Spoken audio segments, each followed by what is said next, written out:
Hello and welcome to the Ghibli Rewatch series of the Overly Animated Podcast, where we'll be going through every Studio Ghibli movie chronologically from the beginning.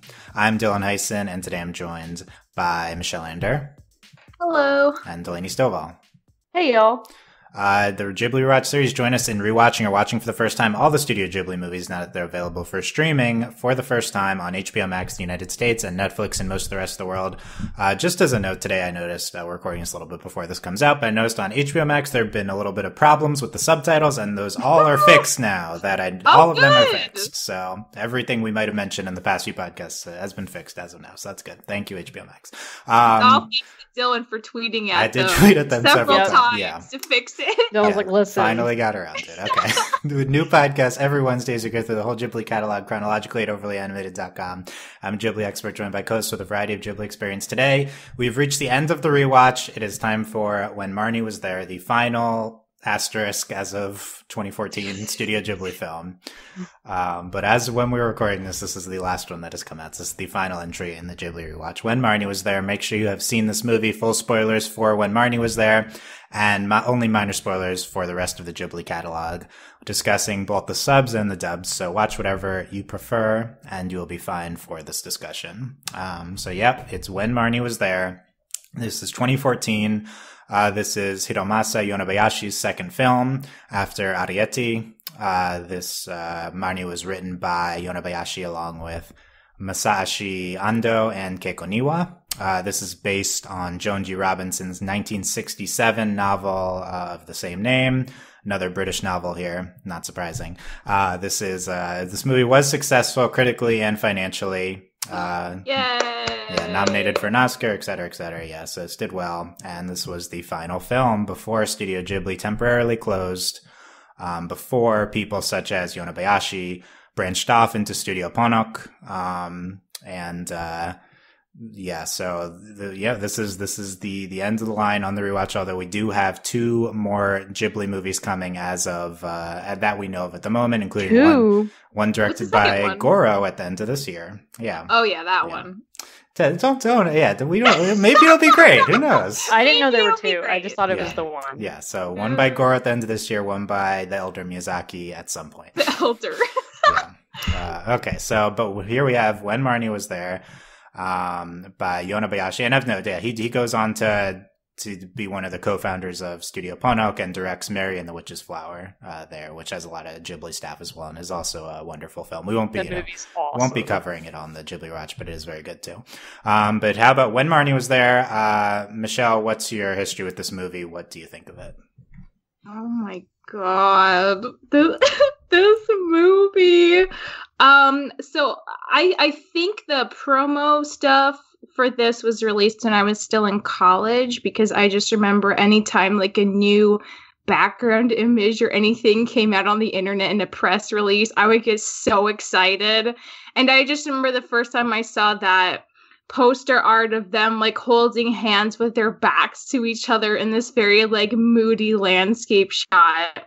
And I was like, what is going on here? Are these two girls? Like, what does this mean? Like, it already, even from the promotional stuff, I feel like it had a spooky, interesting vibe. And I was so on board. It was insane. And I remember being so upset when I realized that it wasn't going to be out in the US for another, like, 1.5 years after it debuted in Japan.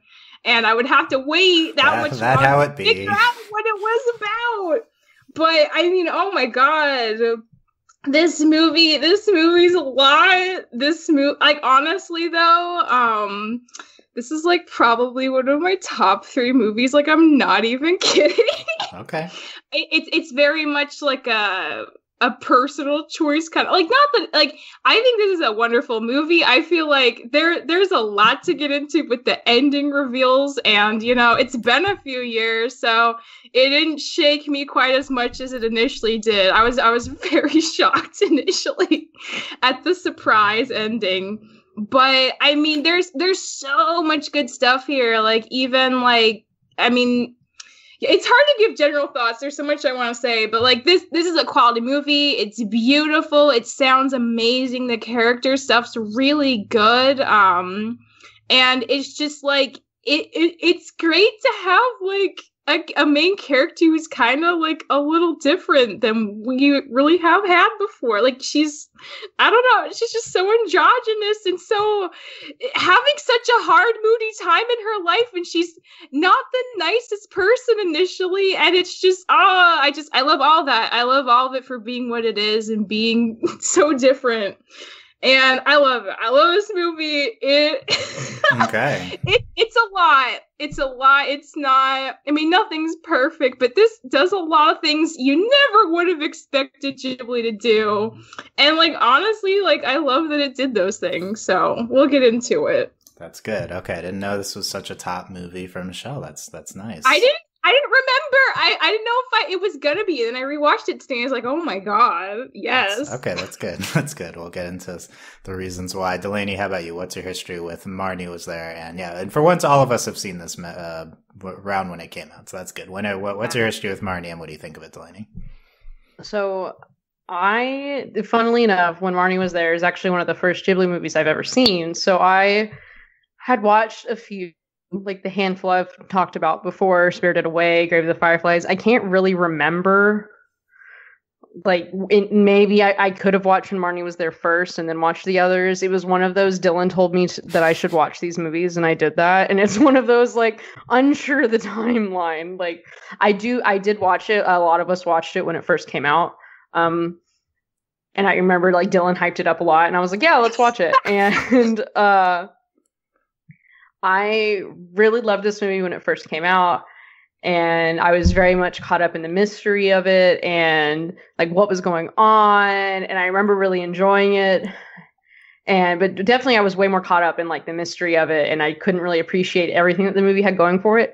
The second rewatch was really impactful for me. It's a gorgeous movie. Like, it's gorgeous. And after watching a lot, like, not a lot more, I'm still behind. I haven't watched all of the Ghibli movies yet, but I agree with Michelle. This is definitely up there for me in like my top 5. I think this movie is gorgeous. I love, like what Michelle was saying about, this is an extremely unique protagonist in the Ghibli canon, and I think she's my favorite, actually. Like, I think I might like Anna more than I like Nausicaa, only in that Nausicaa is the most perfect human being. Very different characters. Very different characters, but I love this movie. Also, this movie has a lot of deep personal meaning for me. I was really close to my grandmother growing up, and she had passed away. I don't really remember reacting so viscerally to this movie when I first watched it, because, I mean, my grandmother actually passed away like right before this movie came out.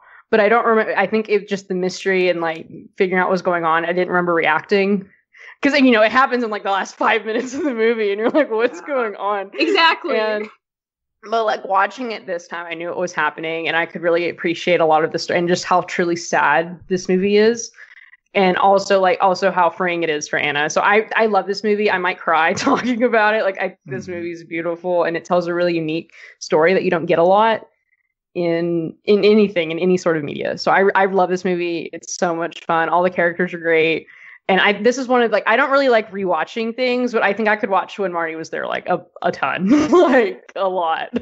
I co-signed that. That's interesting. Yeah, that's interesting. We'll have thoughts later on how this is a different movie. I think some movies play similarly on rewatch. This movie probably plays completely differently. So I think that is an interesting dynamic. When it's like reliant, like, it's interesting. Like, I was really curious how this was going to play out for me, because I was like, a lot of me remembering the movie is, you know, reacting to the twist. And so then I was like, I wonder how this is going to feel watching it, because, you know, it's so, but no, this, even without the twist, this movie really does stand on its own. Like, even, you know, it's not just the mystery. Like, there's a lot going for this movie, and you can really appreciate a lot of what's going on in the film after you know what's happening. Like, after you need to watch this movie twice. Yeah, well, yeah, it's this maybe more than any Ghibli movie, I would say, that has a big twist, and so like you can view the movie differently afterwards. So yeah, we are going to reveal the twist, so definitely make sure you have watched Marnie. And it's a twist, like, you really need to watch the whole. Yeah, probably at this point, people probably know what it is. I don't know. You should know. I mean, not everyone has seen this movie though. Hey, yeah, I managed years to go, like, before watching Steven Universe, and I didn't have Garnet ruined for me. So, like, that's you never impressive. know. That's impressive. You never know. You never know. Okay, that's good. Yeah. Saw Marnie when it came out, and I was a big fan of this one. And I've always thought this movie is gorgeous, great. I rewatched it. I think I'm like slightly not as into it as I was at first, but we were so into it. It's hard to like quite capture the oh my god, it was ridiculous. When it first came out, it's all we talked about for like weeks. Yeah, and I was such a phenomenon. It's how can you not? I agree that there's certain unique things about this. I will say, having just watched the entire Ghibli catalog before it's not like this to me stands out as one of the best movies or anything. Like personally, I think there's aspects that we're going to connect to more. But I do think it's very good, and it is really pretty. I think Anna is a unique character. I think the arc she goes on is pretty good. Anna and Marnie's scenes, I think, are the best of the movie, and they're all really gorgeous. I will say I was distracted this watch by the twist knowledge, because I think I've seen this movie a handful of times. This time I was like, okay, we're going to talk about this. I'm going to watch this through the lens of, let's make this I want this movie to make sense to me reading it not gay. You can't. So you can't. You literally cannot. So I was distracted by that. It's literally. I was trying to do the same thing, and literally 20 minutes in, I gave up. Like I was like, you can't do this. No, Marty does not even appear until 30 minutes. Because like all of us know the twist. All of us have rewatched this at this point. So it's like we all know where it's going. But it's like that doesn't matter. It doesn't matter that we've seen the whole Ghibli canon and that like we can argue about things like ocean waves, like kind of reading. Like this is not subtext. And we're gonna talk about the reasons for why it's not subtext, and they're there and it's real. But like that's why I say like this movie is wild, and I can't believe this is a Ghibli movie, because like why in the world did they go here? But also like thank you like everything in the world for this to like exist. This movie has everything. Everything. It does. It has a high drama. It has burgeoning romance. It has people learning and growing and appreciating each other, but also has like. No, look, it ticks all of mine and my wife's boxes, which are gay grandma. That's it. Those are the boxes. Like, the gay for grandma thing literally is like, I think the line that shook me the most when you guys first. Let me introduce this. So I have a record of when Delaney saw this, because this was the third podcast we did on Overly Animated. The third podcast in June 28th, 2015. Delaney, Sam, and I podcasted on When Marnie Was There, and our friend Sam coined the term "gay for grandma." Which is so accurate. It is insanely accurate. It literally, that sums up the movie. It's just gay for grandma. So if you're I'll explain it if it's not obvious, under the assumption there's maybe people who don't read this movie as a romance coming in. But God. We interpret, many of us interpret Anna and Mani's as she said in the song, their interactions as romantic, and then it's revealed at the end Marnie is Anna's grandma somehow in magic ghost form. So she has been gay for grandma this whole time. As messed up as that is, we kind of say it in a funny way. Okay with it. She seems fine at the end with Marty waving at her through the window. It's really fine, but it's like, that's the thing though, is that's what this movie is. Like, and the funny thing is that like my wife didn't watch this with me. I had it downloaded on my phone and I watched it because I didn't have time for us to watch it together. And that's all my wife knows about this movie, is that it's gay for grandma. And she's like, I don't understand. Yeah, I'm so like, if we, when you watch, that's the thing. It sounds crazy, but it actually makes a lot of sense once you see it with your own eyes.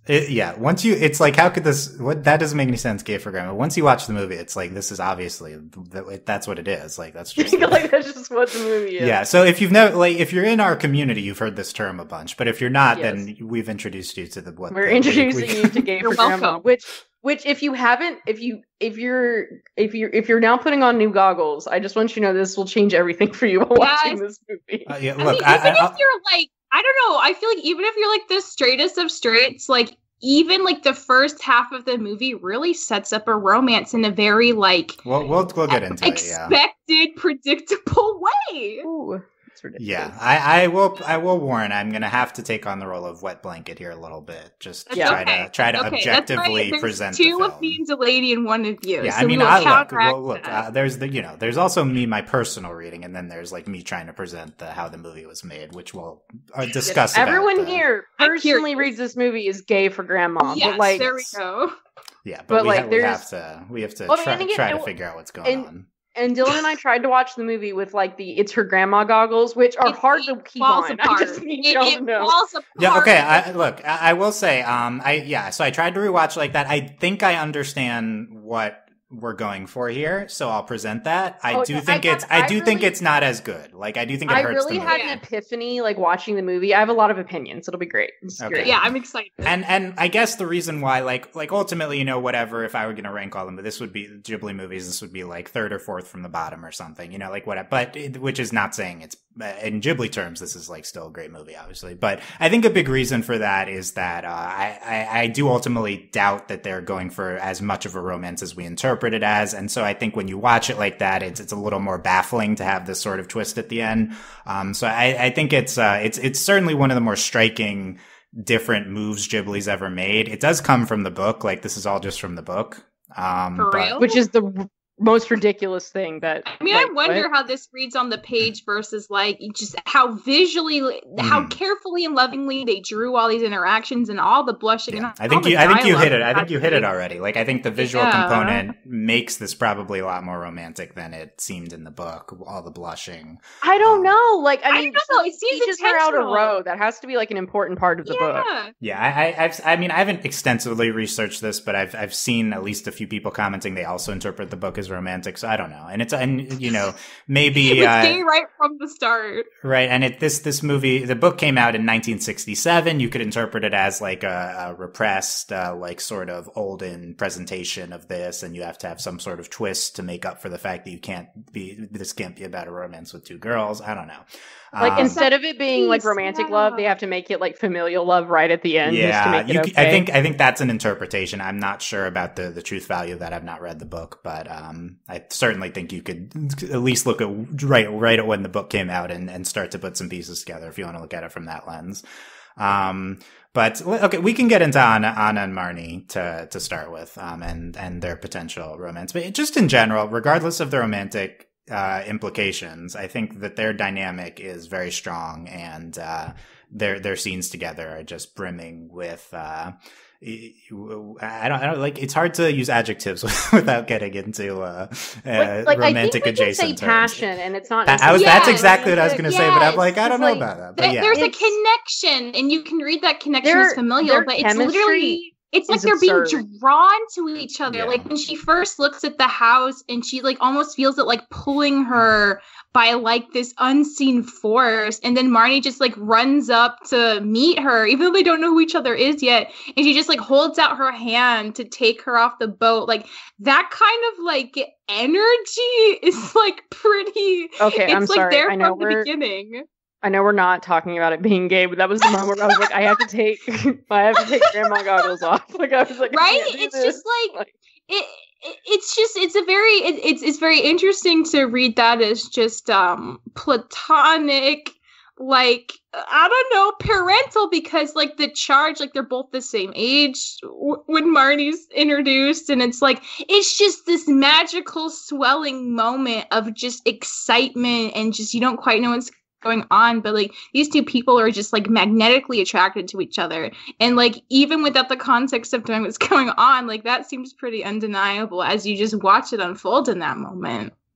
Yeah, I mean, I think like right from the start, Anna starts blushing at Marnie constantly. Yeah. Literally like, upon seeing her. So like, it really is right. And Marnie doesn't come in until like 30 minutes, but literally the second she's there, Anna starts blushing notoriously in also, shows. She actually is speaking to another human being. Meanwhile, we see previously that she is like, I hate all humans. And also, like, I mean, she got excited when the one she insults. I mean, because she doesn't matter. I guess it's Nobuko. She doesn't matter. But, like, I mean, the thing is, like, she tries to talk to her, but then she can tell. But then, of course, Anna's like, this is kind of fake. I don't really like it. And also, like, she just feels really weird. And versus like she sees Marnie and she's like, oh my God, can we just talk for like 6 hours? Like, cause she's a very quiet person. Like she doesn't want to talk. She likes to do what she does. And then like, she just wants to sketch, and she's just been sketching this house. And then she's like, oh my God, there's this girl and she wants to talk to me. And she's really pretty. Girl. And she doesn't look like any of the other girls. Like, it's ridiculous.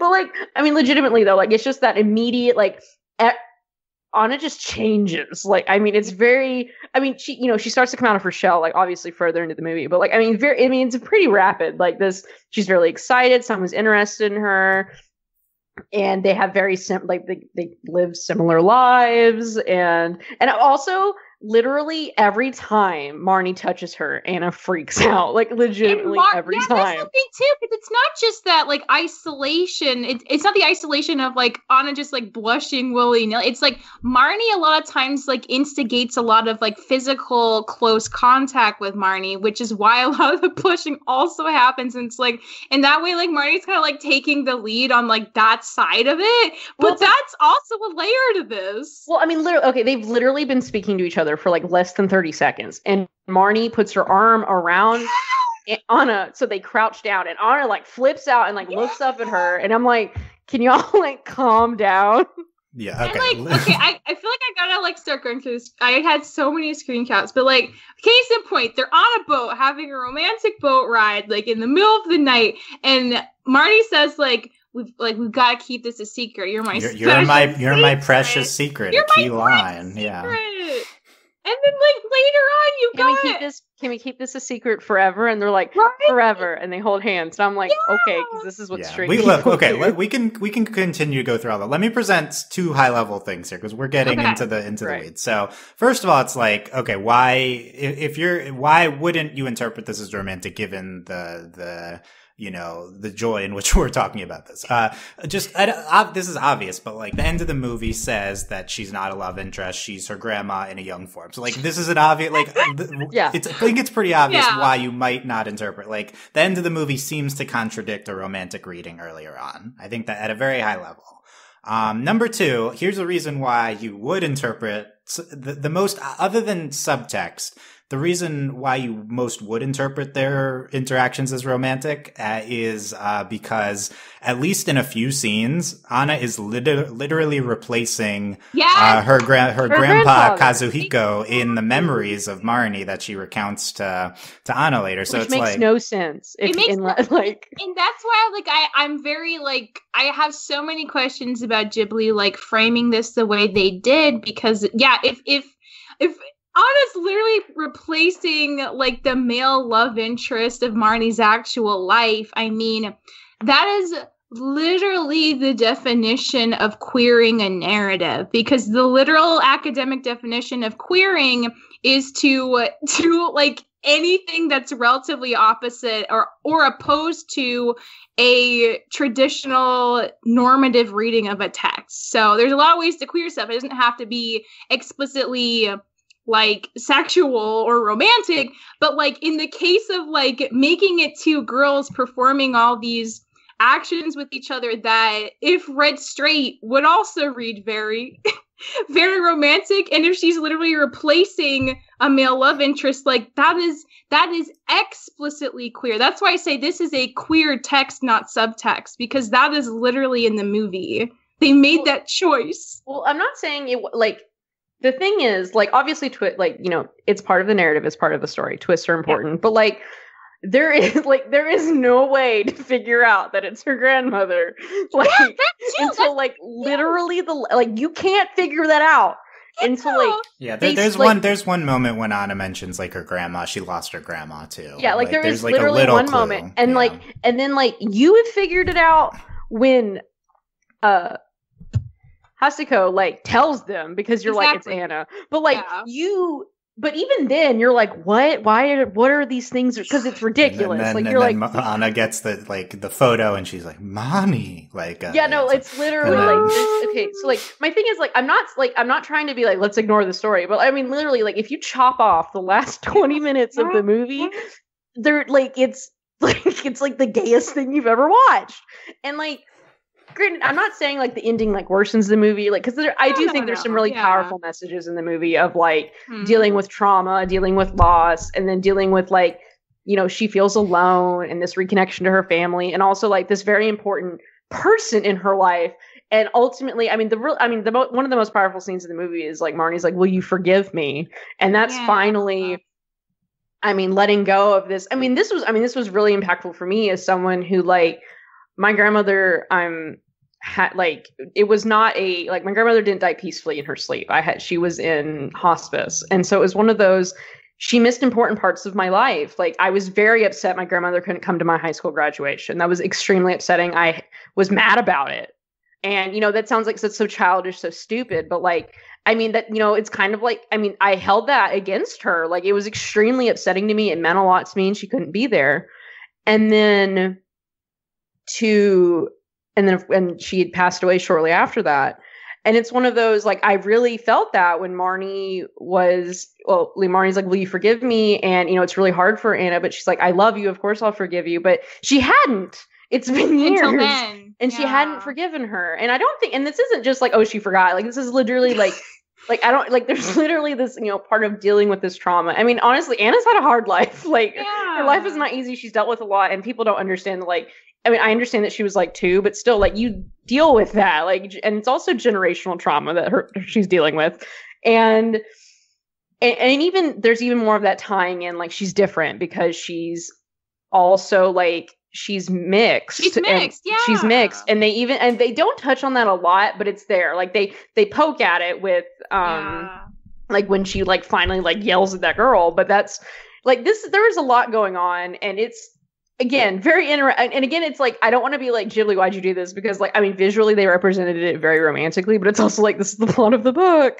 And it's just, like, there's a lot going on here. And I definitely, I don't feel like it's, like, wrong to, like, interpret, but, like, it's literally both. Like, it's not, and it's not even, like, reading into it. I'm like, they're gay.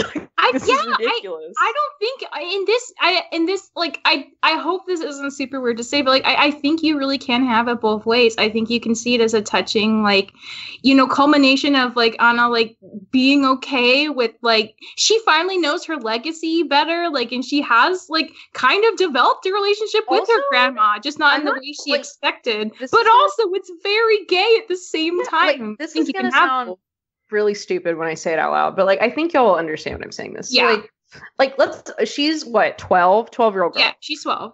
And, you know, you get the opening scene of the movie. Everyone's talking about boys. She's very androgynous. Yeah, she's very androgynous. Very androgynous. I love her. She's great. And, like, there's just, like, imagine being a 12-year-old girl and you're dealing with trauma. And, like, it's kind of like okay, it's literally a story. But what I mean is, like, and this is more of a personal experience with me. I tell a lot of stories in my head that aren't necessarily, like, you know, I'm never going to write them down, but it's like these ideas, dealing with things, processing things. But like, you're a 12-year-old girl and you're dealing with trauma. What do you know? You know, romance stories. You're a 12-year-old girl. You're supposed to fall in love with a boy. And it's kind of this dealing with trauma about her grandmother. And it's a romance story because that's kind of how 12-year-old girls think. Like, I don't like in this kind of like societal, like it makes a lot of sense. Like, you know, this kind of like, she's dealing with this trauma in this kind of like imaginary way, but like, and I guess I'm getting more into it that it's like, this is all in her head. There's not really any magic, which we're not even getting into the fact, like, sure, maybe it's a magical house. I don't know. She's a ghost. It's a ghost I don't story. know. I mean, it's but just, like literally though, I mean, but in like the literal idea that like Marnie is, you know, is deeply affected by the death of her grandmother. She feels very alone. She's feeling very disconnected from her family, and the only family that she ever felt close to died, and she was left her alone. And this, you know, and she's dealing with that in this very understandable adolescent way, like this kind of love story and like reconnection and like figure, like who wouldn't want like, you know, this kind of attention from anyone that she's getting from Marnie in this movie. And so there's a lot of things at play, but that's what I mean.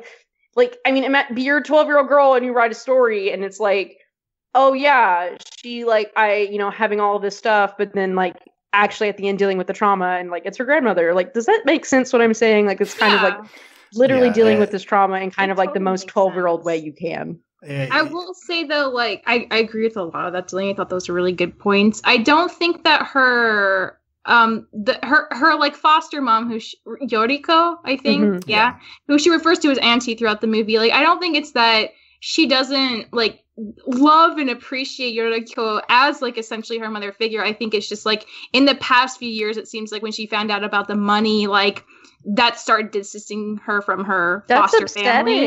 It is very upsetting. Like when you don't understand. Yeah, and they don't talk about it, so you're like, are they ashamed of me? Are they ashamed of the money? Like, is something wrong with me? Because like I think Yoriko says early on to the doctor, she's like kind of confiding in him because the husband's away, and she's like worried about her kid. She's like, yeah, she used to be like a lot more like happy and like outgoing, but like recently, like I don't know what happened. And also, I think like what happened depressed, get her medicine. Yeah, she's depressed, but she has asthma. But also, I think it's like the mom is like worried. She just like doesn't know what the issue is, and like also, it's a lot. She but didn't I have an asthma attack. She had a panic attack. Was it a panic? I thought she had. This is though, right?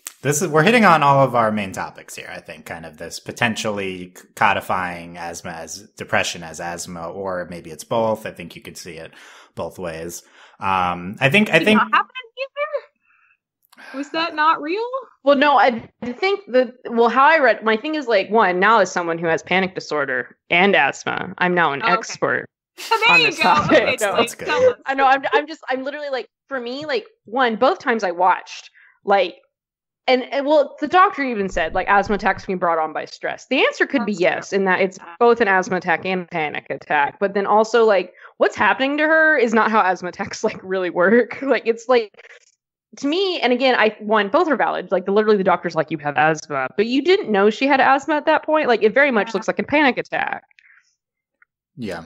Regardless of the specific incident, right. I think it's like she's being sent to the country probably more because she's depressed than because she has asthma, even though that's like how they're presenting it. Because I did roll my eyes when the doctor said like, oh yeah, put her in the country, that'll fix her. I'm like, that doesn't fix asthma, what? But it would maybe help with depression, so that actually makes a lot more sense. Like, so I think that's kind of the main point. I will say in the time period that this is supposed to be set in, it's like when you have tuberculosis or asthma, they're like, just go out here where the air's better.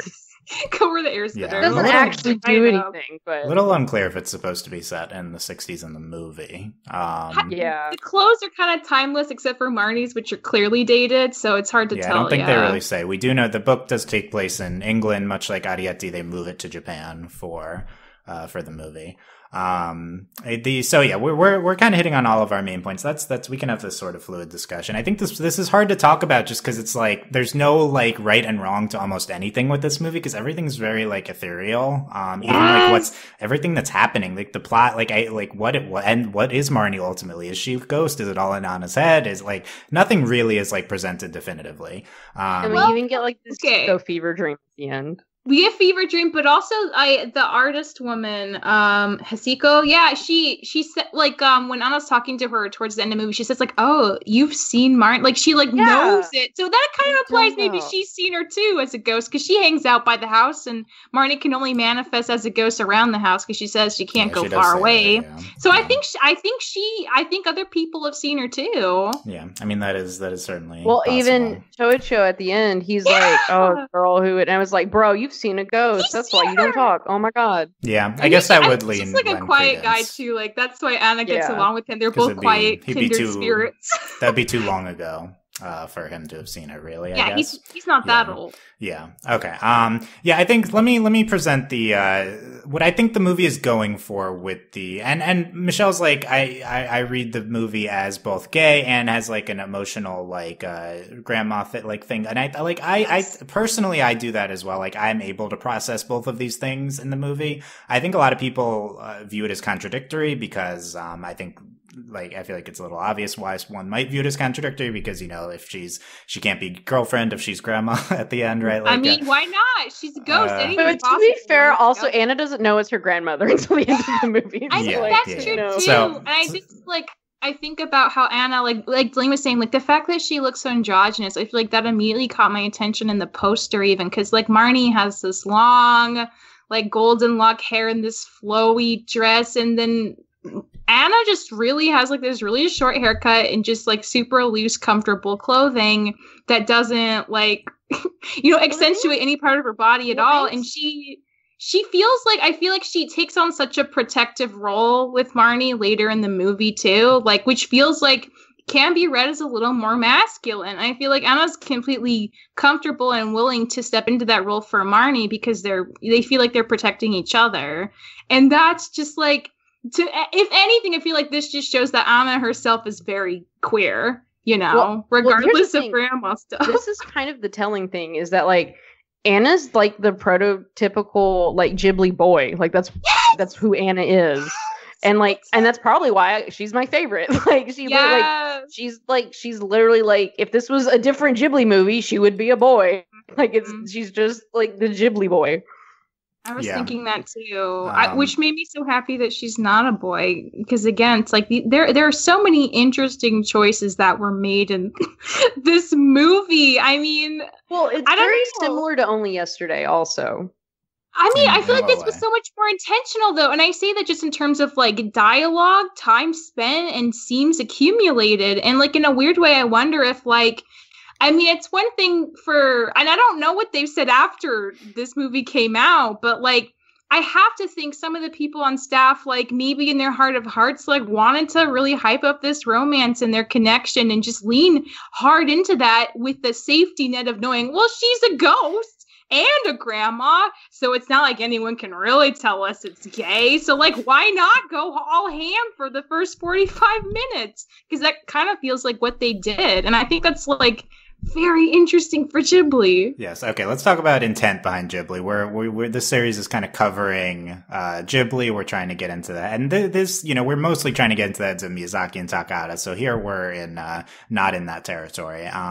My reading, Delaney basically said this. I'll say it again. My reading of like what they're going for with the twist at the end is this movie's all about Anna gaining intimacy and like human connections, which she's like lacks in her life, through this rediscovering of her original intimate relationship in her life with her grandma and the stories she told her. So like I think you can see that, and you can see it as gay within that. Like I think like we were talking about, it could be both, but I definitely think this is like the main thing that we're going for overall with the movie, regardless of interpretations of romantic or not. Let's look at this through the lens like we have been of why you might interpret this as being gay. First of all, I see no indication that I mean, there's not a lot of reading out there about this movie. It's a recent movie, but I don't see any indication Yonebayashi or the book or the book's author, I haven't seen quotes from any of them indicating that this is supposed to be romantic, unfortunately. And I do think, given that and the twist at the end, which at least in a overall level would negate kind of this romantic reading from before in some interpretations, I would certainly say at a high level, they're not trying to tell a queer love story here. I don't think that's really a hot take. Like, I mean, I know we interpret it like that. So well. Yet. Yes. So that being said, a lot of us read it like this. I will say I was trying to find like sources to talk, like scholarly sources to talk about the romance here, and most reviews don't mention a romance of this movie. I mean, it's a more recent movie. And so you go through the history of Studio Ghibli, which we have on this series. There's no queer romances. There's almost no queer characters. I'll present you the 2 times I've found queer characters in Ghibli, and is it Ursula and Ursula? No, the times I've and they're both in Takahata movies, which very minor characters. And Only Yesterday we talked about how potentially her middle sister is crushing on an actress. That's up for interpretation. And then in Pompoko we briefly see 2 women together with a child. You could interpret them as 2 moms. Those are the 2 times we've went through the whole Ghibli catalog. Those are 2 times anything remotely explicitly queer before this movie has happened in Ghibli. Very unfortunate. I mean, we talked about how Ghibli does not have a lot of as an understatement, racial diversity in its films. I believe we've gone through the whole Ghibli catalog and I never once saw a black person. And then, we don't really see any queer people either in Studio Ghibli films. Now we get to this movie. A lot of us are primed to be looking for queer romances. That's the thing. We're not primed. That's why it's such a shock. I think that's why you guys probably. I'm just saying who we are as people versus who the listener might be. Oh, okay. Like that's kind of what I'm trying to say. Like we cover a lot of like queer romances animation, so we're more likely to be on the lookout for this. I want to bring in an article from CBR entitled "When Marnie Was There, Ghibli's final film was almost a queer classic," by Anthony Grimuglia.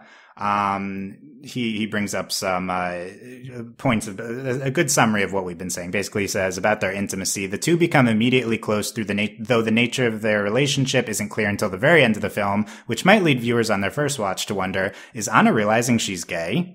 Marnie and Anna are very physically intimate throughout the film, often holding hands and holding each other in comforting ways. Even the poster of the film shows them with their hands held back to back, a position that, were they members of the opposite gender, would immediately indicate to audiences that they'd be the romantic pair of this film.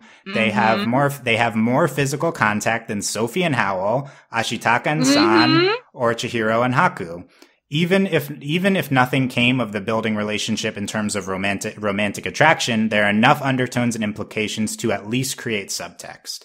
So Michelle mentioned subtext earlier, kind of like it's more than subtext. I will say subtext implies like intent, implies like a real thing in the film. So I think saying there's subtext here is like a real thing. Like it's not like they're not saying I love you. They do say I love you. They're not saying they say I love you four times. They're not like dating, but there's like actual clear like things you're reading beneath like the literal interpretation of like, oh, it's grandma at the end. Like exactly. And again, like it goes from just subtext to being text because she's literally replacing Kazuhiko in a lot of these moments. I would say that's the one moment when it's kind of text. I will say in general, I don't agree with Michelle that this is like text of the. I don't think that they're trying to make I don't like it, but I don't think that they're trying to make a. Well, I will say there's a difference between intentional text and like that's true. Text that viewers. My thing is like again, like if you chop off the last 20 minutes of this movie, it's the gayest thing you've ever watched. And like again, I'm not saying that like the ending matters. It's gay for grandma. Yeah. That's what this movie is. But like, but that's the thing though. Like when we talk about text and subtext, like if you're watching this movie for the first time, you don't know that it's her grandmother. It is so gay. Like you were like, this is the prototypical Ghibli romance. That's what's happening. Like it's ridiculous. And then you just get to the end and it happens to be your grandmother, which makes no sense. So it's one of those, like, it's a very jarring experience. And I think that's why a lot of this queer reading is extremely valid, not only in just the representation, but like the nature of the twist. Like, you know, twists are great. I mean, narratively, this twist is extremely weak because it makes no sense. Because I love this movie. I mean, but there are like twists were like, you know, one, shocking. It works because it's shocking. How are you gonna guess that it's no one was gonna guess that? What a twist. And I understand it's based off a novel. This isn't like at Ghibli. Like this is based on a book. This is the literal what happens in the book. But to have this story, there is literally no indication until Haseko just tells them, and you're like, oh, Anna was adopted. Oh my god. And even then, like, I don't even know if you could draw that conclusion, other than to me, it was super obvious about the foreshadowing because I knew the ending of the movie. I don't know how obvious that is. Like, I didn't get that on the first watch, but I was also blindsided by how gay this movie was the first time I watched it. And so it's one of those, like, and even now in 2020, having consumed so much queer, and I mean queer media. I don't mean subtext. I don't mean, oh my God, I wish these two characters would get together. I mean queer media where you have two women getting together and they love each other. I have watched 3 shows and they're gay, actually legitimately gay. And then to go back and watch this movie, I was blindsided by how gay it was. Like I've been telling several people, yes! I was like, I didn't remember how gay, like I was like, I'm going to be like, LOL, yeah, they're a little gay. No, like it's in your face. And so it's one of those, like, and I'm sure there's going to be people who are like, I don't agree with this. Like, I don't get, why do you think it's gay? Like, that's fine. Your straight goggles are permanently affixed to your face. I can't fix that. But like, I mean, and even then, like thinking about your own intimate relationships with other people, like the way they act around each other is not normal. And like, and I don't mean normal in like a bad way. I just mean like, this is not how I would interact with my sister, like at all. Yeah. And it's just it's very interesting. And that's just what I'm like, when we talk about text and subtext, like this is a really interesting thing because it's not like, you know, Carmilla is a good example. The novella Carmilla, which has now been recreated as a queer media. Like, there's subtext in Carmilla. It's a lesbian vampire. That's subtext. But you know the whole time that she's a vampire, and like there's no weird twist in Carmilla. But then you get to, I mean, the twist is you figure out she's a vampire, but that doesn't have any relationship between like why they're so weird with each other. But then here it's like, what's going on? This plays like a love story. I mean, like what Michelle said, like look, if there's a boat and they're in the middle of a lake or they're flying and the moon's out, gay. Like that, or not even just gay, that's romantic. Like that's in literally every, like, if you were to make a list of like the top 5 romantic scenes, like they would include like a boat ride under the moon, flying in the moonlight, or like, all of these things. And so that's just like, it's subtext, text, and then like, but the nature of the twist is like, it's hard to, I mean, it's a twist, but it's also like, it's like getting to the end and you're like, why did this happen? This has nothing to do with the rest of the story. They tie it in well just because of like how tragic both of their lives are. Yeah, so what you said about like you reading certain scenes, like this is what I liked. Grimigula's point about how like the poster, if these were a boy and a girl, you'd interpret this as romantic. Like literally, if Anna was a boy, if she was the Ghibli boy, everyone would be like, "This is the most beautiful romance I've ever watched." So I think that is clear that there's. If this is a boy and a girl, this is Ghibli's most romantic movie, other than maybe The Wind Rises, right? Like this is clear. But here's what I want to say, and I'm sorry that I'm being wet blanket here.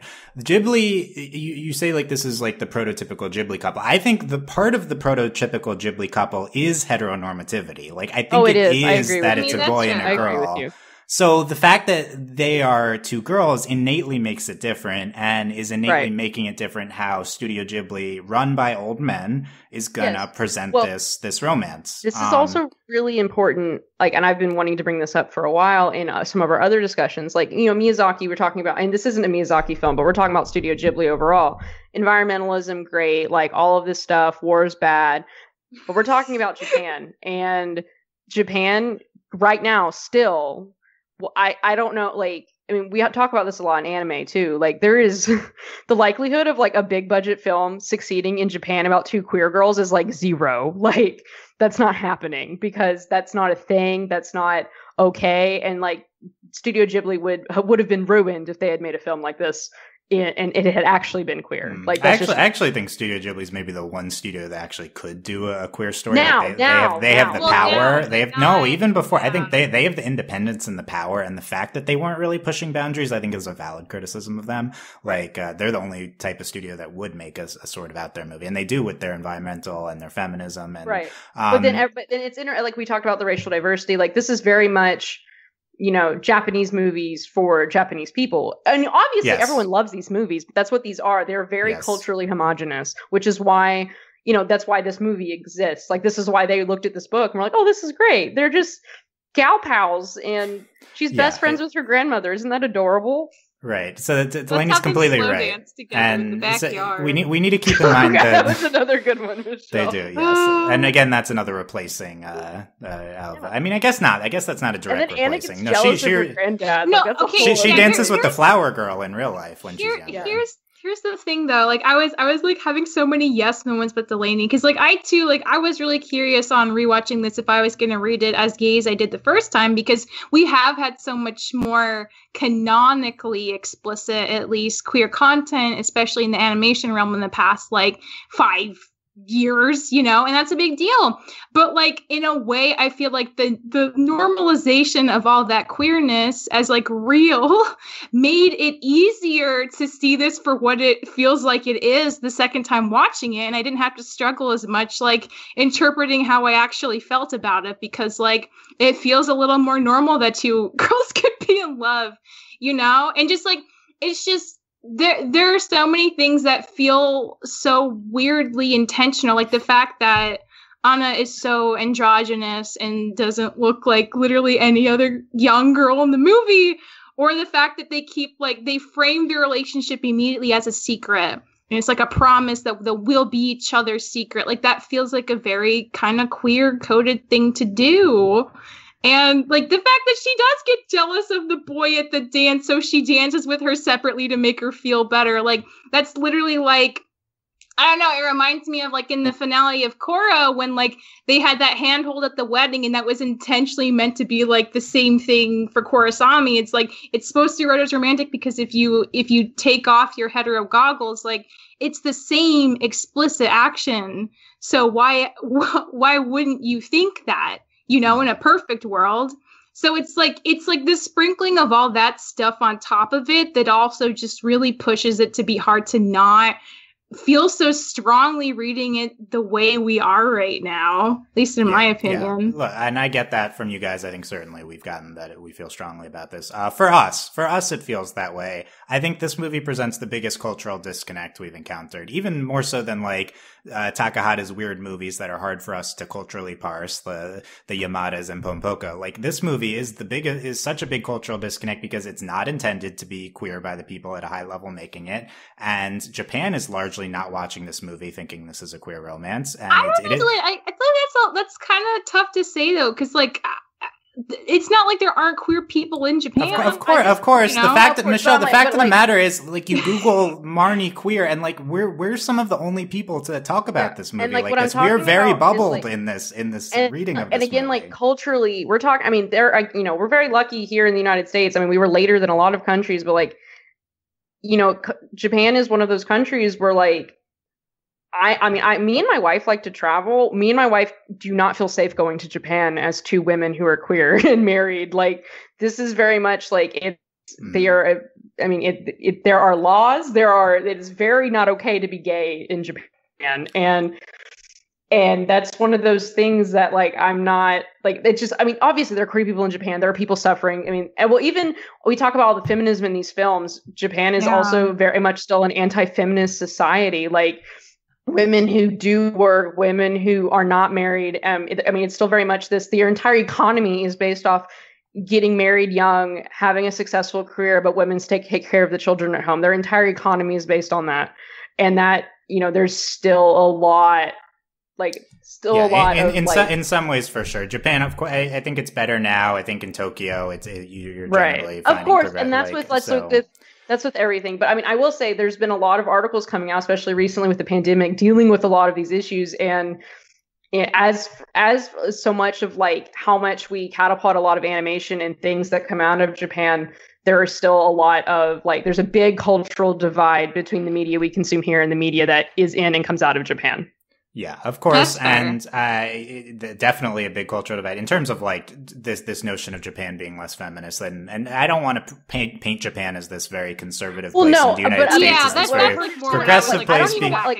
In terms of feminism, like Nausicaa came out like in 1980, and we still would not have a movie in America come out with that type of lead. Like you were saying. Ghibli is very independent. I'm just talking about like literally legally, like none of these things are really like represented in Japan. I mean, like, you know, like gay marriage. Other than that, it's not a lot of legal matters. But yeah, it's certainly like we have to understand there's generally a conservative cultural context. Yes. And so I wonder if a lot of people listening to this, as I'm trying to present this as kind of like a more objective going through the Ghibli movies, are like, what are you guys really talking about? Like, obviously, I think someone can listen to this and say, like, I kind of read it romantically. I understand why you would, but I think it's just not what the movie is like supposed to be about. And I think that is probably what a lot of people think of the movie. And I think the reason they might approach it from that is just because this is a Studio Ghibli movie. There's not gay people in Studio Ghibli movies. There's not a lot of queer representation coming out of Japan, especially from, and like not certain types of animes, I guess. But, so it just, you know, I think it's definitely necessary to present like, that's like, the context of the movie being made, and it comes from the book, and it's maybe a similar thing in the book. Probably it's more like going back to the beginning. It's probably more, present because of the visual nature of their relationship. I think they certainly make independent choices. And I will say that the point be that maybe some of the artists making this movie did want to present it as romance. That's very possible. I think that happens a lot in America. I wonder about that a lot because you like see all the blushing, like it's hard, like maybe, and like in a way, I even wonder if it's like they were able to channel like some more kind of heterosexual context into their relationship in the ways that it is romantic because of the way they present Marnie and the way they present Anna, just in terms of like how they physically look and how they act with each other. Because again, like Anna being very protective of Marnie and like she puts the coat on her, and then you like literally see like the grandpa. I think that's thing. One of the and then again, scenes. like the dancing with each other. Like first she danced with him, and then she danced with her. It's like such a clear visual mirroring of the same other than act. the like, I love using those lines they say. It's like, all of it is really visual. Yeah, which is nice. I think it's really it's refreshing for us watching it. Yeah, and I'm here for it. It's just it's so interesting, and that's why, like I say, like I feel like those two things can still coexist. I think in our brains, yeah. In a way, like I was kind of hopeful that maybe like grandma is literally a ghost, and also her grandma. So that's like obviously not going to be a long-term thing. But like there's Sayaka. I mean, she's developed a new friendship with this girl who's like alive and around her age, and like maybe she can continue being queer with her. I feel like there is still hope for her later in life to just like be comfortable doing these things, because there was something Delaney was saying about how like maybe part of like Anna's attraction to Marnie initially, besides just like them having this clear kinetic like energy for each other, is that Marnie's just really nice to her, and she like treats her with so much genuine love and kindness in a way that like a lot of her peers don't seem to. And I feel like in a way that's like allowing Anna to like express these feelings of genuine love romantically, because like she was given the option and she rose to the occasion. I feel like maybe that's how a lot of queer kids are. It's like, oh, I didn't know like this could be a thing, but we're doing it and it feels nice, and like, okay, I'm just gonna go with it. So now that she knows that Marnie's her grandma, like, yeah, she still has other like gal friends that like she can continue to grow and learn about herself with. And like that's like the layer of this that I could have this time, on top of just like, because like the first time you watch it, you're just so hung up on the twist. But at this point, I just like, I hope that Anna can like, continue being who she is and be comfortable, and just like, there's girls out there for her if she wants them. Yeah, I think if you want to interpret this movie as queer and then also like not discount the ending, then it's like, oh, maybe this ghost girl turned out to be grandma, but this is Anna's like gay awakening, and now she knows this about herself. Like that would be like the fun interpretation. Yeah. To wrap up, like I think we've talked about this in this framing. I wanted to work this in earlier, but we talked about this in this framing for these ambiguous Miyazaki romances, which he doesn't present very overtly. But this is romantic or not, it's intimacy that is being shown. Like I think we've made that argument for other couples, and this one I do think, ignoring the heteronormativity, which like is impossible, I think, for Ghibli films, but like if you can, like I do, like this one is more romantically charged than previous ones. There's more physical contact, as that quote talked about. Like I think there's very good points there. But it's a presentation of intimacy akin to other kind of sort of these like, romantic relationships. Ponyo's romantic. This is romantic, right? Like the two kids in Ponyo, like most Miyazaki quote unquote couples that aren't in Wind Rises, he's presenting as and I guess not Sophie and Howell. Anything pre Howells, right? Like it's more of a presentation of human intimacy than a specific presentation of romance. I think if you want to like be able to look at it from that lens, I think it's more satisfying. It's hard. Like obviously it's very challenging to a movie to interpret it, but I do think like to me like the common ground we have, like I said, there's a big disconnect between the way this movie's made, the way we're interpreting it. I think the common ground is intimacy. It's just like we're reading it in a romantic intimacy. The movie's intending it as some sort of ambiguous, I don't know, intimacy. It's weird, but one thing I did really like is that it's not just about like the blushing and there's so much that just reads romantic, but also just like you believe their relationship in terms of their closeness, because they both like are able to open up about each other's lives, and they find support, like actual emotional and physical support from each other in expressing their real concerns and their real fears. And the thing, like they say they're jealous of each other because they both like acknowledge that their lives aren't perfect, and they have a lot of things that they feel ashamed or frustrated about. Or even the fact that like Marnie's able to, she shows her the picture. Like, she's been hiding her art from everyone in this movie the whole time. And the fact that Marnie's like that one person she's willing to share it with and is actually like kind of happy to do it once like she like gets like once Marnie says like, oh, like no one's ever drawn me before. You're like pretty good though.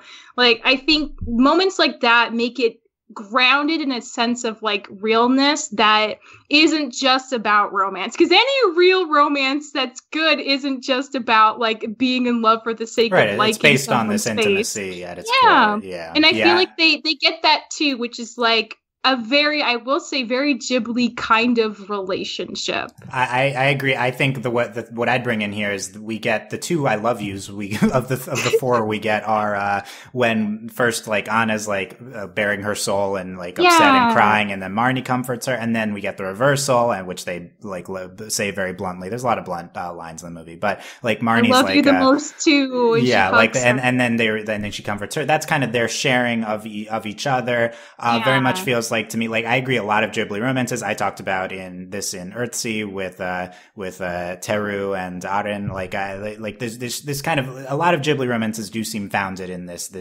sharing of intimate like parts of their life, and I think this plays very well into that lineage. It's a good argument honestly for it being romantic, because I do think you interpret a lot of those couples as romantic. What the core of what's behind them is almost more important in some ways. Going back to the ending a little bit, I mean, we obviously talked about it a lot. Here's what Grimugula has to say about readings of the ending. He says, once you know the ending, it completely alters the type of film it is. On first watch, When Marnie Was There appears to be a story of Anna learning about her identity in the present sense. Upon rewatch, it's clear that it's about Anna learning who she was leading up until now in order to know who she will be going forward. The entire lens of the narrative is fixated on a different aspect of Anna's life. It's just coincidental that the story structure otherwise resembles a romantic coming-of-age story. So that's his interpretation at the end. It's coincidental. We've, debated this. I do think a lot of it is a little coincidental, but I think ultimately it's just like readings of intimacy would be what I say. Like I said, like I think they're specifically presenting intense intimacy, so it's like that inherently engenders different, interpretations, along with the fact that the different cultural contexts. Well, it's about learning to love people, and in all kinds of ways. She's pushed away everyone before this happens. And I mean, is that like necessarily the best opening? Not necessarily, because it kind of seems earned, and also being 12 is hard. And she's holding us against Yoriko, and then she's not really, and then she's overwhelmed with kindness by the who we haven't talked about is the Owas. And they are the kindest human beings who have ever existed, and they are parent goals, and they are so great. And like she's overwhelmed, like she's like, they're so great, and she's like, oh, what am I supposed to do with these people being nice to me? I can't be a butt. Like they're like, what am I supposed to do? And then she's starts to, and she like really like Michelle had said, finds a kindred spirit in Toicho. And I'm sorry I'm slaughtering these names. Oiwas, Toichi, yeah, I'm fine. I just suck. I'm sorry. A lot of Japanese names here. It's fine. Yeah. And I will say I watched the dub because I mistakenly downloaded the dub instead of the sub, and I actually really enjoyed the dub. But yeah, I've seen the dub. I love the dub's really good. The dub has Haley Steinfeld and Kiernan Shipka as the two leads, which I love. Amaze. That's cool. But like, it's very much about learning to love people, and we get to the end, and she like calls Yoriko her mom. That's a big deal. Yeah, that's a big deal. And this is all about and it is. I definitely do think like there's a lot of like depression going on in this movie, and just learning to love herself and to love those things that even in the beginning of the movie, it's like, wow, she's like, I hate myself, and this is why. And it's like, girl, can you like go to therapy, please? And but then legitimately, and also finding that out, like she's mixed, dealing with the fact that she's mixed, and living in this very much, there aren't people like her where she is. And this reconnecting with like other people, and people who care about her, because I mean, she was not having a good time at school. And again, this also still definitely has some of that Miyazaki, like go to the countryside. Cities suck. Everything's terrible. Right? So there's a lot of that going on, but it's all about like learning to love people and letting people love you. Yeah, letting people love you too. That's such a good point. I agree. The Oyas are like such gold. Like I love that their house looks like they built it themselves. It's so eclectic. It's so full of like random things. Like they're very artistic people. He carves owl statues. And every moment she's gonna beat herself up. Like, she's like, oh my god, I ruined this yukata. Oh my god, I did this. I'm a terrible kid. They're like, bro, you totally fine. Chill. Like, I love that they just let her do whatever, like, not let her do whatever she wants, but, like, they give her the freedom to just go out and draw. Like, they don't make her do chores. Like, they don't get mad when she's home late. They defend her when the neighbor's really upset. They wash the dress, like, no questions asked. Like, they just, they trust and give her so much freedom because they seem to understand that, like, that's the kind of person she is and that's what she needs to relax on her own. That they're like, she's eating fine. She's fine. Yeah, like as long as she's like eating and like alive, like that's good. It's like, wow, that is like the most amazing parent perspective to have. Yeah. I want to bring in talking about generally what Anna's arc, which I think is one of the stronger aspects of the film. They bring in Colin, Odell, and Michelle LeBlanc from Studio Ghibli, the films of Hayao Miyazaki and Isao Takahata. They say about the spiritual journey that Anna goes through. The narrative is designed to tread a fine line between fantasy and reality. The world Anna inhabits is very real and remains so, but throughout the film we are given indications that Marnie may or may not be real, even though as an audience we want her to be real because we witness the positive impact she has on Anna. But despite this friendship, the first friendship that may or may not be real, it is real enough as far as Anna is concerned and marks a spiritual journey. More importantly, she develops a sense of self-esteem, and this gives her the opportunity to form real friendships. The revelation that Marnie was Anna's grandmother gives Anna a sense of identity that she has never previously had, having been adopted at the age of 2. The Japanese title of the film literally translates as Marnie of Memories, a fitting name that sees Anna through her friendship with Marnie coming to terms with the changes in her life, accepting her past, and learning to be part of a community. I think a decent summing up of Anna, the arc that Anna goes in through the movie, and I think it permeates her interactions with Marnie and how that impacts her. We talked about this depression that she has. She also seems to have this self-hatred. They talked about her gaining self-esteem, and this kind of, like, for me, very present, this disconnect from the kids her age. In the beginning of the movie, she's like, there's 2 types of people. Like, she does one of those things. And so she's learning to, like they say, be part of a community in terms of, like, I feel like gaining, like, intimacy towards those around her, being able to be, which I don't know. I find it to be, like, very relatable, kind of what Anna goes through, like feeling different from people growing up, not having the highest self-esteem, like feeling, feeling disconnected, not being the happiest. I think it's like, and you guys have mentioned, it's a presentation of this type of heroine that we're really not never used really to see in this. Ghibli or in media in general. To me, the closest thing is, I think, Kiki. I think Kiki goes through a little bit of a similar arc than to Anna. Anna is more overt. I think Kiki is more surrounded by whimsy. With Anna, it's like more clear she's depressed. It's more clear, like, she's like, I hate myself. Like, Kiki's not that explicit and stuff. But I think the disconnect between kids her age, I really feel that with Kiki and with Anna.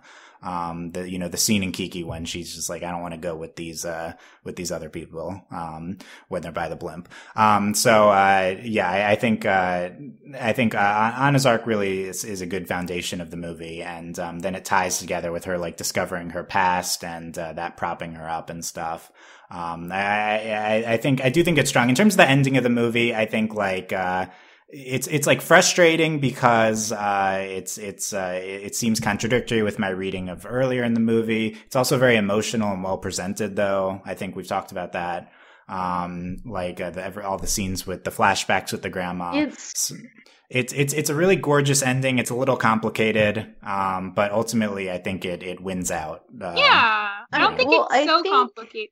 Yeah, I don't think it's, like, so complicated that it, like, ruins anything. It just, like, adds extra layers that you then have to parse through to make sense of everything. It's a tough parsing, but yeah, it's tough parsing, but it's possible. I think so. I think my pick with it is, even ignoring, like, I'm going with, like, it's her grandma. Like, no, this is not, no gay in this opinion, is the, like, I wonder how much how important the check was in the book, in that it's played up. It's very important in the movie, but it's also not. Like, we have all these sprinkles of how she's different from other kids. Yeah. And how it's very valid that she is different and she suffers for it. But then also, just being 12 and like life is hard when you're 12.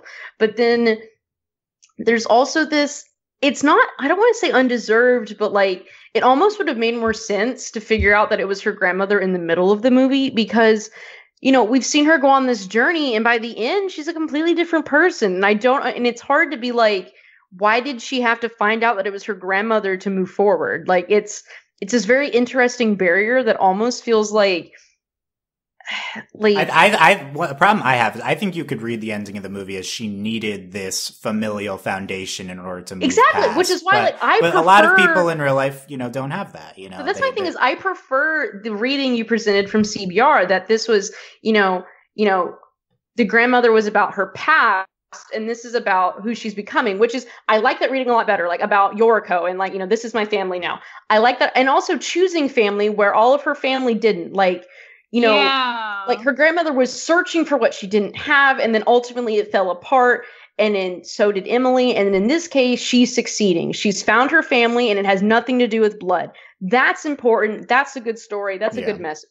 And I think is there, yeah. But then going with this, like, I don't like the other interpretation where it's like, oh, to finally feel okay about herself, she had to be like, I have a family, like I was related to this woman by blood. And like to me, it's like it's meaningful only in that Marnie's great and she has this deep connection with her. But like it's like I don't want to say sloppy, but it's almost like they created this hurdle, and instead of like actually getting over it, they were just like, oh, she's related. Now she feels better because she's adopted. Like, that's not a good ending. I have thoughts about that. I think that's a super fair reading. I think for me, like I can't like not see Anna as at least like a pretty queer-coded character. And I think like for me, like it's like a combination of like her finding out about the money and that making her like she's already an introverted kid. Like I don't think she completely transformed by the end of the movie. She's still like she's still shy, but she's more willing and comfortable to like talk and express like enthusiasm than she is initially. But I think like on top of her feeling like so disconnected from her foster family, she also like might just really feel uncomfortable literally not being like other girls because everyone else is like straight and looks feminine and she doesn't. So to me, like I read it a lot more of like meeting Marnie helped her feel like a little more comfortable with herself because this person just so clearly expressed love and affection right away. She didn't have to work hard to earn it, which like can be very difficult when you're in depression, right? To like see yourself as somebody worth love. And Marnie just gave it to her. So I feel like Marnie was the stepping stone to help her kind of accept herself. Like being with her extended family really helped because they just kind of let her do what she wanted and trusted her, which was another like stepping stone. And then like Marnie ultimately brought her to Sayaka, who seems very happy and willing to be her friend. And they already thankfully had something in common to establish that friendship over. They both wanted to figure out the secret behind the diary. So I feel like for me, like Anna's transformation at the end wasn't just because she knew that her grandma was her grandma, but it was like her grandma like helped her start to like go on her own journey to be more accepting of herself, and to by finally accepting herself as she is in her many forms, in my headcanon queer included, she's then able to extend that love outwards and to actually like take hold of those relationships that are like ready for her to be there. So for me, like she has a little more agency and it's not just all on Marnie to like be the reason she gets better. No, I agree with you. It's just that like at the end, it just feels a little cheap. Yeah. Yeah, and I agree with Michelle's reading too. I it's just that when you have an adoption story and then you're like, look, you found your family. It's like, why? Yeah, that's, like, that's not good. That's like, and I think that's not what the movie's going for ultimately, but like it is a thing where it's in the beginning, she's an orphan, and then she's happy at the end after she figures out who her grandma was. But it's ultimately it's going for more of what Michelle says. Right. No, I agree. It's about the intimacy and learning, like letting people love you. Yeah. But a lot of that stuff was like a little more subtle than just like the extended montage we get when she's a baby and she's remembering the song, and like all that's like a lot more explicitly just there in your face in a very emotional moment. So I feel like your reading's totally valid because it's not like that stuff isn't important. It's one of those where the twist is like they did it for the sake of the twist, as opposed to like her being her grandmother does not add anything. Like it to me, it makes the narrative worse. Not because I want them to be gay, but I mean I do, but because it turns this adoption story into all she needed to know was where her family was. And like, that's not good. Like we know bad. I think it plays into the heteronormativity of it. I think part of like societal expectation is like family is so essential and important. And so fluid is finding family. And it has to be by blood. And I think it's all these expectations. I think like probably that you could do a version of this twist where this was just a random ghost old lady that she connected with. Yeah. And it's not related to her, and it's probably overall stronger. I mean, I think that's a good point, Dylan. I don't think maybe necessarily the blood even matters. I think like for Anna, like the forgiveness was more of the thing, right? It's like, it's not necessarily that she's like, oh, good, like Marnie was my grandma. Thank goodness I can move on. It's like she realized that Marnie didn't abandon her because she might have had early memories of her. And like a lot of this was just her realizing like, oh, like I got to know her on a way I didn't think I'd ever be able to. I got to see like her past essentially and who she was when she was my age. And she clearly loves me right now. So she didn't like dump me on a foster family because she didn't want me. But like, that's like the thing though. It's just like it all comes back to like the family before, and it's like I don't care. Like you're like that's the stuff. Like that's the rub. Like I agree with you. And like I'm not saying like but that's the problem. It's this like adoption story, like she's a foster kid and a lot of her problems are because she feels different because she's a foster kid, and it's like, oh look, here's my family, and it's the like solution is she found the blood family. Yeah And it's there problem. And even if it's not the movie's focus, it is there. I think it's a complicated, and I also find the ending very like overt. It's like Marnie's so smiley and happy at the end, so different from the way she was before. So it's a little unsubtle. I found a lot of parts of the ending a little unsubtle. Well, that's the problem, I think, is like they sell it so hard at the end that like this is what she needed, which I think like I agree, Michelle, there's a lot that's going on in the background, but that's the problem, is like that's what the ending is like, look, Marnie is so happy because and she knows this person who knew her grandmother. Like why? Like also, the most unsubtle thing is when she finally calls Auntie Mom. I think. Yeah. And it was like, really? They really. I mean, I think you probably need to go hard into it's such a weird, complex ending. You probably need to go very hard into it. And they do certainly. But it's ultimately because everyone's like, what? They're related? What? Yeah. You could argue this is Ghibli's most weird, complicated ending. Well, I mean, the best part is when they explain it. They're like, so what happened was she ran away and she got married to this dude. I still hear the whole story. But then she was depressed. And then, because that's ridiculous. Like, the entire thing is, like, ridiculous. I mean, it's so sad. Like, when you really think about it, it starts to fall apart a little bit. But, like, I was honestly sobbing through it because it's just, like, I was like, this is so gay. I don't care. Like, is this family stuff's all valid? Oh, my God, Marnie's life kind of sucked in reality, and that sucks, too. And it's like, oh my God. Well, and there's also this interesting, like, generational trauma of, like, family issues. Like, legit, like, it's like, there's this whole thing, which it kind of sucks that they don't really get into that. And I'm not going to give them that much credit that, oh, it's subtext. Like, no, you put this in at the end because no one could have figured this out. And, like, so, like, there's a lot going on, but it's also, and again, it is based off a novel. Maybe there's more of that in the novel. I won't lie. I don't have that much confidence in this gay for grandma story, but still. Yeah. It's okay. I like how we covered the ending. It's a lot there. It's a complicated movie that engenders passion. I think that's good. Yes. But I think we all really like it, but also, it's I think a great movie. Like, it's beautiful. It's cute. Like, it's a really good movie. And I think it's a really powerful movie. Like, I do think, regardless of like some of the criticisms of the ending, like, I mean, it may, I do think the end is very emotionally powerful and like, I was crying. I was watching this at work and I was like, I'm just going to sob watching this movie, thinking about my grandmother. Stupid Ghibli movies making me cry. Like, that was me. It's fine. Yeah, it's as usual, I guess. I don't know what are the other Ghibli movies make you cry? Well, Grave of the Fire. Okay, that was an easy one. That was an easy one. What's another one that makes me cry? Now I have to think. Oh, I cried watching Nausicaa when I thought she was dead. Okay, that's good. That is pretty emotional, like when she gets shot up and then almost okay. So, quick hits the other stuff through the movie. The setting. This movie takes place in Kushiro wetlands in Hokkaido in northern Japan. I think the farthest north we've gone for a Ghibli film. And just gorgeous setting in the wetlands. And also the Marsh House, the mansion that Marnie lives in, gorgeous. Oh my God, so pretty. They're like, everyone likes to paint this house. It's like, no, it's pretty. Checks out. It's like, oh, it's my house. I love this house too. And I was like, I feel you. I also am obsessed with this house.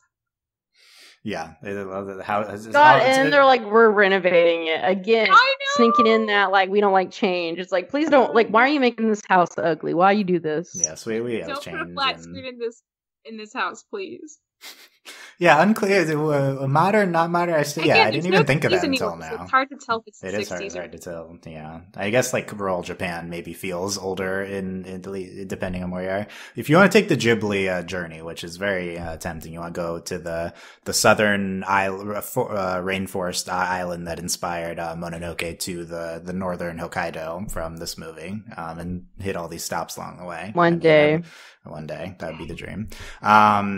The score is by Takatsugu Muramatsu, and I think it's very good. I haven't taken a deep dive into it. He also scores Mary and the Witch's Flower, so he sticks with this crew. This crew works on this movie. Basically, just goes right on to Ponok, including the producer Yoshikai Nishimura, who's the founder of Ponok. Of note, this is the only Studio Ghibli movie. No credits for Miyazaki, Takahata, or Suzuki anywhere in this movie. Very much the newer generation before like they shut it down and then they move on. Those people move on to Ponok. Although I think I read a little bit of Miyazaki being involved at the very start of adapting the story at a high level, but you scanned the thumbnails and said, "Looks good, good job." And I think it's one of those ones. He's like, "Yeah, I'd like to adapt. I adapt this someday," and then now he's always like, "Nope, I'm not doing it." So another director can do it.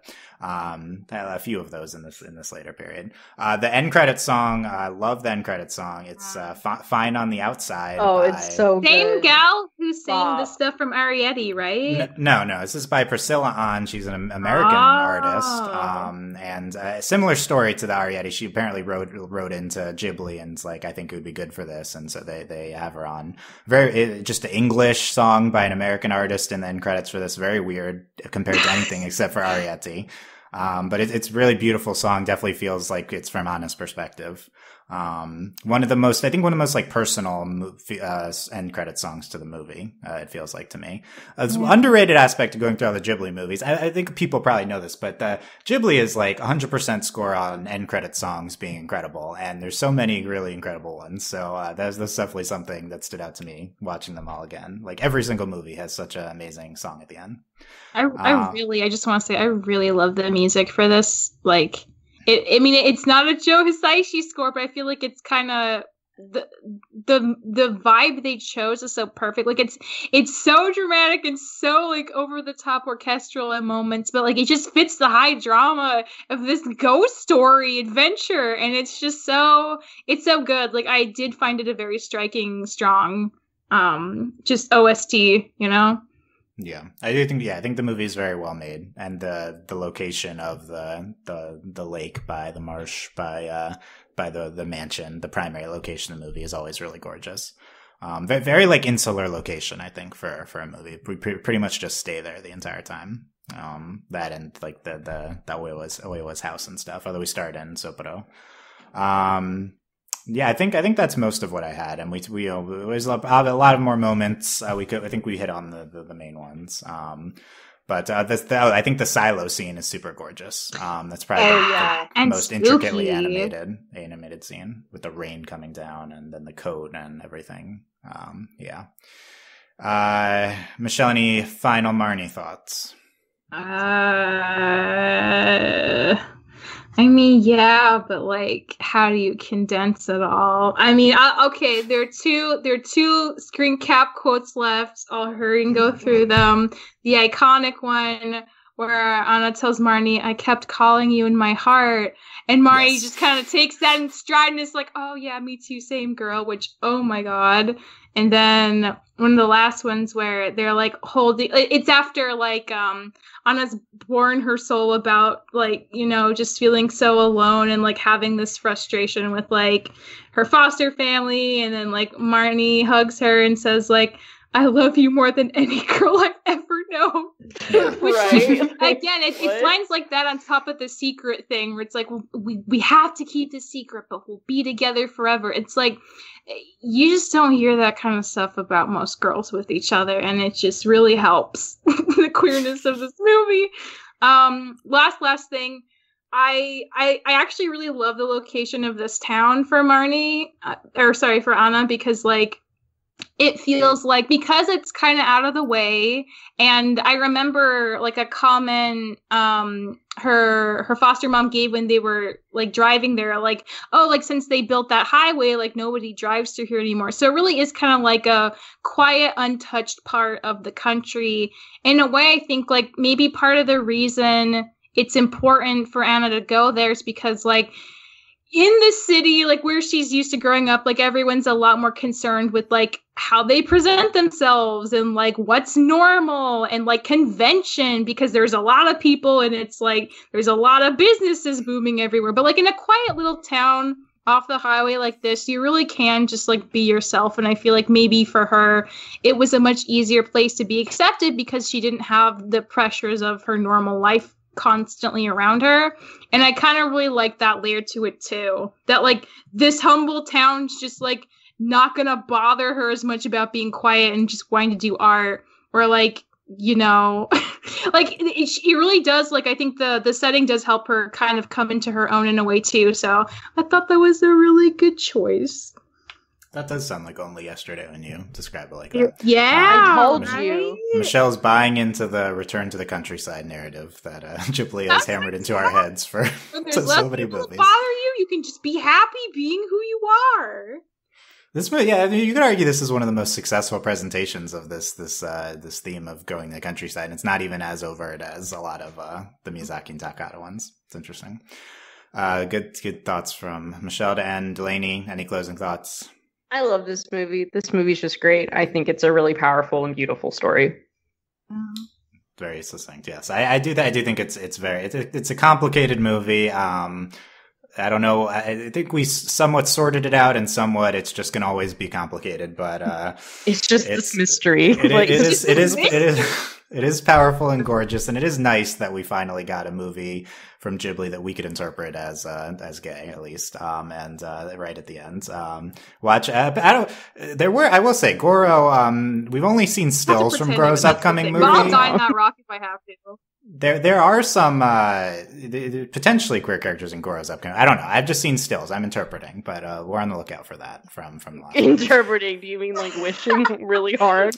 Yeah, we'll see. I think I feel like Goro would do it. Like, would be the one to do it. Like, obviously Miyazaki, I feel like isn't going to do it, but I want really pretty movies that are gay. That's all I want. That's the thing. Like, this movie is so pretty and just like you never see queer things this well scored and animated and lovingly. Like, again, like watching this makes me feel like even more strongly like I want more things like this that are undeniable, right? Well, like I want things to be this pretty and this beautiful sounding and this touching and moving, and to not have to worry about naysayers. Well, this is the upsetting thing to me about this movie. Final thought is you're like, this movie's gay, or you're like, it's her grandmother. And the answer is both. But the problem is we can't even fall back on and be like, this shows a beautiful friendship between two girls because they're gay and it's her grandmother. Like, that's the thing that gets me is like, fine, if they can't be gay, can we at least have a beautiful, like girl friendship? No, we can't even have that. So I think that might be the crux of the matter for me is I can't even fall back on the other thing that we never get. Two different non-friends relationships are presented. Yeah, it's interesting. Okay, ridiculous. Wait, come on. To Michelle's point, if you're interpreting this as like a movie in the queer canon, this is definitely like the highest budget animated queer thing we've ever got. Yeah, it makes such a difference. Like once you get a taste of that, it's like, wow, like what if we'd had this 25 years ago? Can you imagine? What if Nausicaa got with. Oh my god, I forgot her name. But like anyway. Oh, the power lady, the other princess. Yeah. Kushana, that's a ship. Yeah. Nausicaa and Kushana. Yeah, it's a ship. Oh, it's a That's ship. a good ship. It's a ship. What about San and Lady Eboshi? Yeah. Oh my god,